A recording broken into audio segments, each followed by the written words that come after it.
Hello everyone, welcome to CG Community Watch. I'm your host today, I'm Melinda Brimhall. Today we're going to be talking about the general plan update for the year 2020, and with me I have two very special guests. We've got Mr. Rick Miller over here. He's our Planning and Development Director. He's been with the city for about 19 years. And then we have Miss Lila Demaray here on my right. She is the senior planner, and she's been with the city for 4 years. Thanks for joining us today. Thank you. Melinda. First of all, let's start with a little bit of basic information. What is a general plan? Why do we have one? Well, thank you. A general plan is a comprehensive guiding document for the city, and it is basically showing how the city should grow based on development patterns, the vision of the city, as well as the community needs. This document is used by our staff, the planners, when they review development proposals, make sure that the uses are compatible with each other, as well as it is used by planning commissioners and elected officials when they review proposals as well, so that they'll be able to make informed decisions. Okay. It really is a document that shapes the future growth and development of the city. The city uses it, like Lila said, regularly to make real very important decisions on how the development pattern of the city works. I'll give you an example. You know, this plan tries to predict a future population, and based on that population, we need to know how much land area, for instance, is needed for industrial development, or what will the roadway system look like as the city builds out, so that we can plan for this type of infrastructure. So it's really a vision of where we're going to be and how the city is going to function in the future. Okay, so it's really kind of taking a look at the city now and what it needs to become or what it may become in the next following years. Okay. Why is it important then to update a general plan? Well, I think it's very important that we update the general plan. The reason we do this is because the legislature requires us to do it. In 1973, the legislature passed the Urban Environmental Management Act, basically setting forth requirements that cities do comprehensive plans, that they plan for their future. And in 1998, they went a little bit further and passed the Growing Smarter and the Growing Smarter Plus Act in 2000, which also required the cities to do the comprehensive plan to make sure that we update it, that we maintain it, and that we continue to look at how we're going to project future development patterns within our cities. The city of Casa Grande actually acted even before the legislature. 1973, they put in the initial act, but we were planning and had general plans in 1960, as far back as 1960 as a city. The current general plan that we've been working on, the 2020 plan, would have the effect of replacing a 2010 plan that's currently in effect. Okay. So the legislature wanted basically all the incorporated cities to have some type of a vision of where they're headed for the next several years, and so they implemented some regulations on how cities should go about doing that. Absolutely. Okay. Well, tell us briefly, Lila, if you will, what is in a general plan document? Well, what's in the general plan? We have the vision of the city, and with that, we also have the goals that support the vision, and the different strategies how we can attain the vision or the goal of the city. And we also have about 13 elements in the plan, which basically will help the city to be sustainable. Also within the general plan, we have 6 land use categories, which is much simpler than the previous or the current general plan. The current general plan has probably about 13 land uses. Oh, okay. So it's reduced in this new 2020. Now, by reducing the amount of land uses, does that just make it easier for maybe citizens that don't have a background in planning to understand, or why would you want to do that to scale that down? I'd like to answer. I think there's a lot more flexibility built into the current plan. The old plan, we tried to predict exactly where the land uses were going to occur within the planning area boundary, and sometimes that's very hard to predict. We're basically telling people this is where this land use is going to occur, And in a planning area boundary of over 250 square miles, it's really hard for us today to predict where those land uses will occur in the future. So the new general plan basically allows more flexibility on planning where those uses will occur by saying, for instance, the neighborhood land use category allows for commercial, multifamily, and residential. We don't try to predict on the map where it's going to go, but we will set forth some planning parameters that basically say it's important that the multifamily go next to the commercial, or that the commercial goes next to the arterial streets. So, you know, with the new plan and the limiting of the land use districts, it, I think, provides much more flexibility and innovation in the planning process. Okay, that's wonderful. Now, I've seen recently on the city's website and the council meeting that you have, or that the city council just approved the general plan 2020. So tell me what that means for the general plan 2010.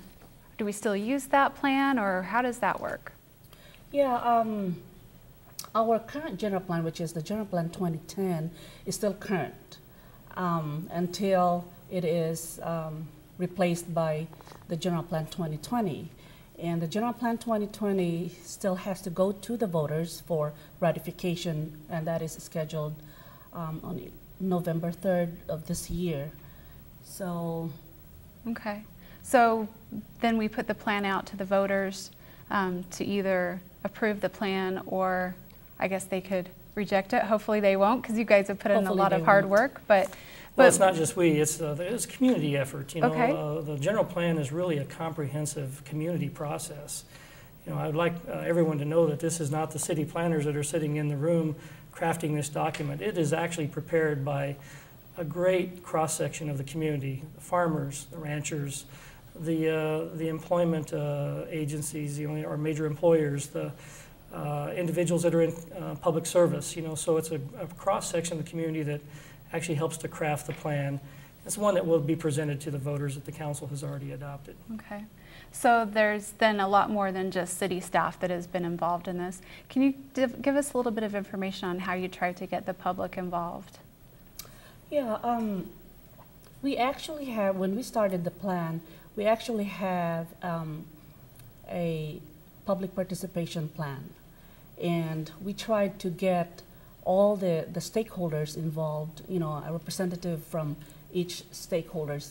And from there, we scheduled public meetings. We involved the youth commission and the schools, the different schools. Okay. There were actually 3 schools that we went to and conducted the public meeting. And we also did roaming exhibits. We went to the Cactus Fly-In. Oh, okay. Yeah, we went to Chili Cook-Off, the Business After Hours, and we even went to the Promenade, and just so that we can get input from the public. Okay, so you're just doing some outreach to get citizens that may not know about these meetings, but so you go to the public places like the Promenade and invite them to give their opinions and let them know about the process. Yes. Okay. Oh yeah, Lila mentions several outreach efforts that we made. I especially enjoyed the outreach to the youth, as we were working with the youth in their various schools, asking them what their vision for the community would be, because really this is their plan. When you think about a plan that has a 20, 30-year planning horizon, we're trying to predict what it's going to look like then. You know, what is it that the youth would hope to see for their community? That's as important as anything. You know, hopefully I'm around for another 30 years. But, you know, it is their plan, and we felt it was very important that we allow the youth a very big and significant role in the preparation of the document. Okay, that's good that you were looking forward to. They are kind of the future residents of our tomorrows, so it's good to get them involved. Now, tell me a little bit again. You mentioned that the plan needs to be updated every 20 years, but you just stated that the plan is kind of a 20 or 30-year vision. So how does that work out with, you know, trying to plan out for a few decades? I think that's a good question. You know, certainly the plan has a long-range planning horizon to it. We're required by law under the Growing Smarter Act to have the voters ratify it through an election, through a formal election every 10 years. But every year we have basically a tool in the process that allows amendments to the plan to occur. Like any policy document, attitudes, behaviors, challenges come up that might necessitate an amendment to the plan from time to time. And basically we have in this planning process 2 categories of amendments. We have major amendments and minor amendments. I won't go into a lot of detail of what criteria puts it into a major amendment category versus a minor amendment category. Those can be looked at on the document, but major amendments generally are allowed just one time a year. And the Planning Commission and City Council reviews those amendments and act on those annually. So they're much more difficult to get. It just doesn't happen anytime. Minor amendments can occur with a request at any time during the year when the Planning and Zoning Commission and Council meet. So we do have procedures in place to amend the document. It's important to understand that the document is not the law, it is a policy guide. And as we said, over time, policies can change, attitudes towards growth can change, that might change the intent of the plan. So those amendment procedures are necessary. So there's some flexibility built in then to, even though we write the plan and it's set for a certain amount of time, we can still make those changes. If something drastic, were to change within the community with the economy or whatever it is going on, that we can make those changes without having to take it back to the voters? Absolutely. Okay, yes. That's super. What efforts, we talked a little bit about some of the efforts that we had to get out there with the community. What kind of a response did you get from the community with that? Was there a lot of interaction? You mentioned working with the youth. We sure did. We collected a lot of input from the public. Like, for example, one time we went to a concert at the park. Okay. And we tried to get their comments, and there was an overwhelming, support on the project and all the suggestions that they can think of in order to improve our city. So I also think that in addition to the public input that was generated through this process, which was extensive, I think Lila mentioned the General Plan Steering Forum and the Technical Advisory Group. If you look at the number of people that were involved in just those 2 committees, we're talking probably nearly 100 people. Oh, wow. Between those 2 groups alone. And as I mentioned earlier, it represented a broad cross-section. We were very pleased and happy to have the tribal governments participate in the process. That's right. Obviously, the tribal governments are our neighbors, and we want them to be involved in our planning process, because what we do and what's planned and developed next to their communities can impact them. So we want their input, and we welcome that input. We also wanted to know from the county government, how we can better plan together and work together to make sure, because land use sometimes doesn't recognize political boundaries. And so how can we make our plans compatible as we talk about open space or transportation? We don't want our jurisdiction's infrastructure coming up to a planning boundary, and then when you go into the next jurisdiction, it doesn't fit or it doesn't match. Sure. So the coordination between the different governments, between the different movers and shakers in a planning process are very important to us. Okay, so that's really great that we were able to get different players, different stakeholders, our neighbors through the county, through the tribal governments, and to get them involved so that cities. So that there's that there may be some consistency and continuity as we do grow, so that the boundaries don't just stop and start, but that it kind of makes sense as it flows into another community. One of the things I'd like to talk about is, through the process, we do have a few areas where our general plan has a little bit of a conflict with the county comprehensive plan. In those areas, as we work through this process, we've decided that we will have joint study areas as a follow-up to this effort. We'll work with the county planning staff, the county leadership, city leadership to look at those areas where we may have a little bit of conflict in land use planning, work with the property owners in those areas of conflict, and try to come up with a plan that's consistent between the 2 governments. Okay, good. That's really important that we do that. Well, let's talk a little bit more in specific about the General Plan 2020. Tell us, what are a few of the major important factors that are coming out of this plan? Well, I'd like to maybe elaborate on that a little bit. I think some of the important factors that are coming out of the plan, I think when we started this process, we wanted innovation to begin with. We didn't want a standard off-the-shelf plan, and we encouraged our consultant, which was EDAW, to be innovative, to hopefully make this an award-winning plan. Really hopeful that we can do that. In fact, we're waiting for a response on that. But the plan involves some innovation, especially with the land use classifications like we talked about. We involved in this planning effort a lot of new technology, which was really exciting to us. If you look at the plan and you go onto the city's website, you can actually visualize through 3D modeling what some of these land uses would look like as they're developed out over time, which is really innovative. We haven't had that in any of our previous planning documents. I think the involvement of the youth was very innovative. We went into the schools and we really actively pursued their comments. We also, had some ideas in this plan that I think were probably far more reaching than we've had in previous planning efforts. The implementation strategy. We have basically a recipe that will keep our planning department and planning staff busy for the next 10 years with numerous strategies that will help us to implement. Yeah, very good. It'll help us implement the policies, the goals, and visions of the plan.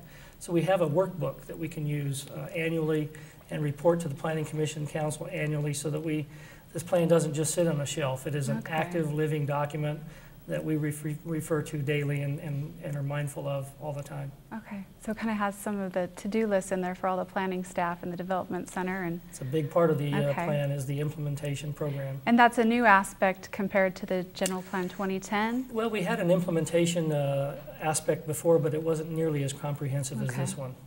So this basically is it's literally 60, 70 pages long. Outlines different strategies, who the jurisdiction is or which department is responsible for the implementation of that strategy, and so forth. Okay, awesome. Well, tell us, again, this is going to the voters in November for ratification. Tell us, what are some key points of the plan that you would want the voters to know about? Well, I think the voters, if I can for a minute, I think the voters need to know that that this plan is a community plan. Okay, excellent. More than anything else, sometimes there's a mistrust for government right now in the environment that we're in. I want the voters to know that this plan isn't a plan that was put together by Lila or myself or bureaucrats in an office. This plan was an outreach effort, and we literally filled this council chambers with people who actively participated in the preparation of the document, in predicting what the future land uses will hold. There's something in this plan for everyone. I think Councilman Powell said that recently in a meeting. He has a very strong conviction to preserve, as well as many of the citizens in the community, to preserve the rural lifestyles that we so much enjoy in Casa Grande, so that we don't just become a sprawl